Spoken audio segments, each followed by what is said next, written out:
অবশেষে খুশবু নায়কের 173তম এপিসোড দীপ্ত TV YouTube চ্যানেলে আপলোড করা হয়েছে। যেহেতু বন্ধুরা খুশবু নায়কের 173তম এপিসোডটা আপলোড করা হয়েছে, তাহলে আজকের এই ভিডিওর মূল টপিকটা হচ্ছে খুশবু নায়কের আগামী 174তম এপিসোডে কী ঘটনা ঘটতে পারে সেটাই সংক্ষিপ্ত বিশ্লেষণ আজকের এই ভিডিওতে আমি আপনাদের মাঝে তুলে ধরার চেষ্টা করব। তাই ভিডিওটি কোনো প্রকার স্কিপ না করে একদম শুরু থেকে শেষ পর্যন্ত দেখবেন। এবং বন্ধুরা, আমার এই ড্রামা ভিডিও ইউটিউব চ্যানেলে কোনো দর্শক নতুন হয়ে থাকলে প্লিজ নিজ থেকে আমার চ্যানেলটি সাবস্ক্রাইব করে আমার পাশে থাকবেন।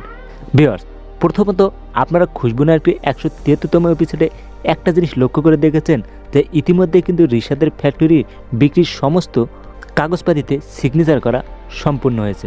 অবশেষে রিশাদের মা নিজেই ফ্যাক্টরির কাগজপাতিতে সিগনেচার করেছে, আর এই সিগনেচার করার সময় একটি নাম চলে আসে। আর ভিউয়ার্স, এই নামটা হচ্ছে আশরাফুল আলম। আর সেটা দেখার পরে রিশাদের মা একটু চমকে গিয়েছে। বিশেষ করে এদিকে আবার নিজের জামাইয়ের নামে হচ্ছে শাকিল আশরাফ। অপরদিকে এই নামটা নিয়েই রিশাদের মায়ের কেন যেন একটু সন্দেহ মনে হচ্ছে।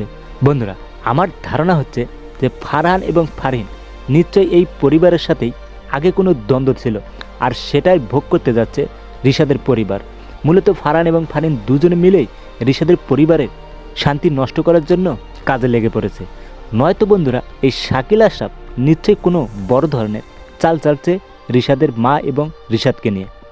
ভিউয়ার্স, আপনাদের কাছে কী মনে হয়? আপনার মতামতটি কিন্তু অবশ্যই আজকের এই ভিডিওতে কমেন্ট করে জানিয়ে দেবেন।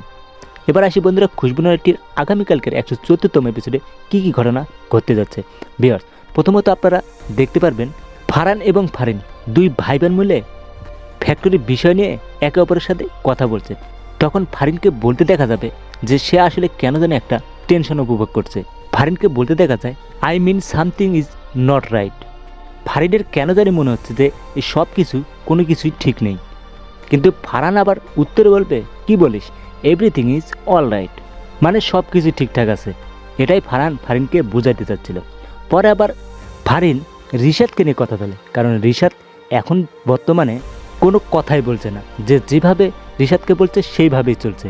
আর রিশাদের এই নীরবতাই যেন ফারহিন এবং ফারহানকে একটু অবাক করেই ফেলেছে। আর এটাই হচ্ছে ভাই বোনের সব থেকে বড় একটা প্রবলেমের জায়গা। এবং বন্ধুরা, এর পরে আবার দেখা যাবে যে নিজেই বলতে দেখা যাবে যে ভাই আর সব কিছু যেন ঠিক আছে, কিন্তু কেন যেন তার মনে হচ্ছে যে ফারহিনের কেন যেন মনে হচ্ছে কোনো একটা বড় ধরনের ঝামেলা হবে। আর এখানে ঝামেলা কি? ঝামেলা তো লেগেই আছে, সেটা হচ্ছে এই ফ্যাক্টরি কিছুতেই বিক্রি করা হবে না। ভিউয়ার্স, এই ফ্যাক্টরি নিয়ে আপনার মতামত কি? অবশ্যই আপনার এই মতামতটা আজকের এই ভিডিওতে কমেন্ট করে দিবেন। এবং বন্ধুরা, আপনাদের কমেন্টের উত্তর কিন্তু অবশ্যই আগামী শুক্রবারই দেওয়া হবে। আজকের মতো ভিডিও এই পর্যন্তই।